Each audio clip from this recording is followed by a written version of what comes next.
Well, good morning to you this morning on this Friday, June the 19th. Our devotion yesterday was the Insecure King. Today, the title of our devotion is The Mad King. Daniel chapter 4, verses 24 and 25. This is the interpretation, Your Majesty. This is Daniel, I think, talking to Nebuchadnezzar. This is the interpretation, Your Majesty. And this is the decree the Most High has issued against my lord the king. You will be driven away from people and will live with the wild animals. You will eat grass like the ox and be drenched with the dew of heaven. 7 times will pass by for you until you acknowledge that the Most High is sovereign over all kingdoms on earth and gives them to anyone he wishes. Now God was going to teach Nebuchadnezzar what he needed to learn. But there was hope. The tree would be cut down, but the stump would be left in the ground to grow back. God was not after retribution or vengeance or destruction. This was discipline. Pain inflicted with the motive of correction and redemption. What was then the lesson that God wanted to drive into Nebuchadnezzar's heart? It was this: the Most High is sovereign over all kingdoms on earth and gives them to anyone he wishes. This means that anyone who is successful is simply a recipient of God's unmerited favor.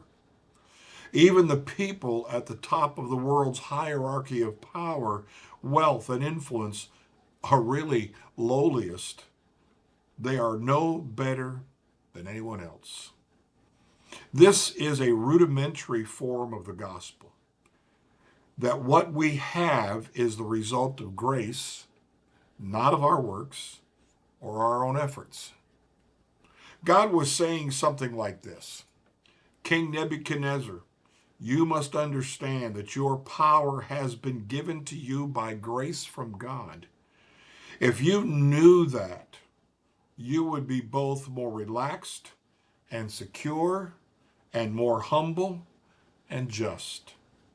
If you think you earned your position through your own merit and works, you will continue to be both scared and cruel. That's because how he was acting before that was all about him. He trusted himself. He thought more highly of himself than he ought to think. And all of this unfolded, these dreams that unfolded, and Daniel's interpretation of them, and that kind of thing. Um, he just he just was proud and saw himself as the king of many nations, the king who controlled the most high kind of perspective. In other words, he thought of himself being pretty much a god, and it's why he wanted to have that idol built so people would worship not just the idol. He saw it as worshiping him.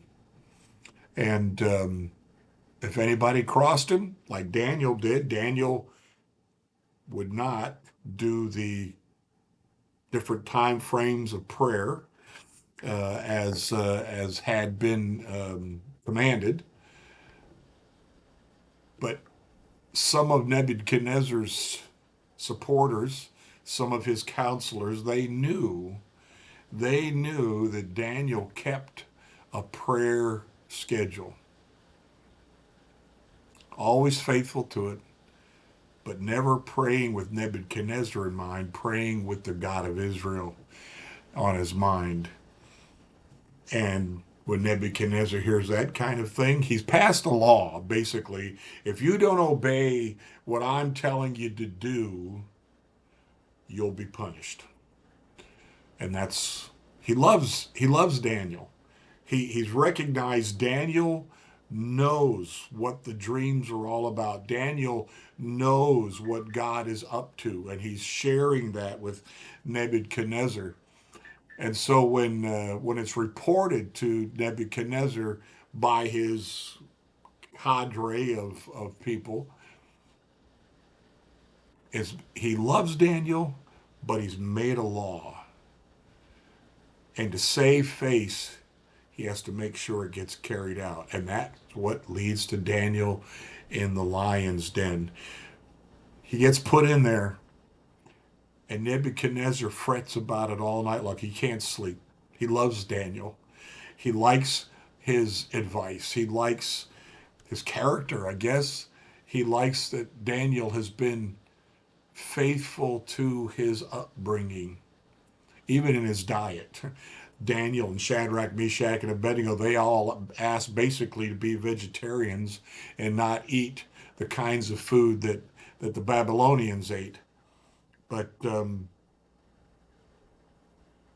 he's been given that power as king as a gift from God. Now, he didn't see it that way because he figured he earned it himself. He figured he had climbed the ladder of success, and so the show was his to own. It did not lead to good things for Nebuchadnezzar. He does indeed go mad. He does indeed what is predicted here happens. He's out in the field. He's eating grass like an animal.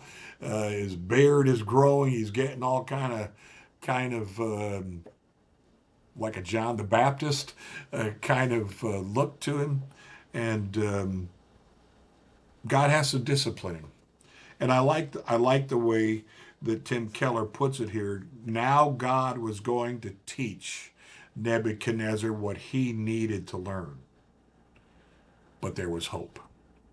The tree would be cut down, but the stump would be left in the ground to grow back. God was not after retribution or vengeance or destruction. This was discipline. Pain inflicted with the motive of correction and redemption. God disciplines those whom he loves, the scriptures tell us. And so he did. He disciplined Nebuchadnezzar. Nebuchadnezzar eventually comes out of the field and returns to who he was, and things get squared away in all of that.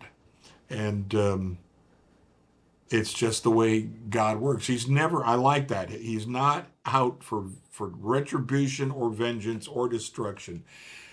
He's like any parent whose child has gone astray. We don't do that. Hopefully, we don't do that either. But we want our children to be living their lives in the right path, having the right priorities, making the right decisions, those kinds of things. And that's what God does to those whom he loves. Again, it's not about, well, I'll use those three words again, retribution or vengeance or destruction. That's not what he's after. When we've gone astray, he's not out hunting us down, other than to be the shepherd who comes looking for us and brings us back to the fold. And that's his love, and that's his grace. And the good shepherd is Jesus. And that's what he came for, to find us, to search for us, to bring us into his flock and rejoice over that one. Even though there was more in the flock already, rejoice over that one that has come back and returned. There's a real transformation for Nebuchadnezzar from this point on. There's more to the story than I've memorized over the years, but it's a great picture of the love of God and his desire to make sure we're not thinking more highly of ourselves than we ought to think, because it will drive us crazy. We think we can, and then we find out we can't. Those kinds of things happen to prideful people, and God resists the proud, but he gives grace to the humble. That's a good place to be, getting grace from the Lord because we're willing to not pump ourselves up, promote ourselves in any way. So blessings to you all today on this Friday.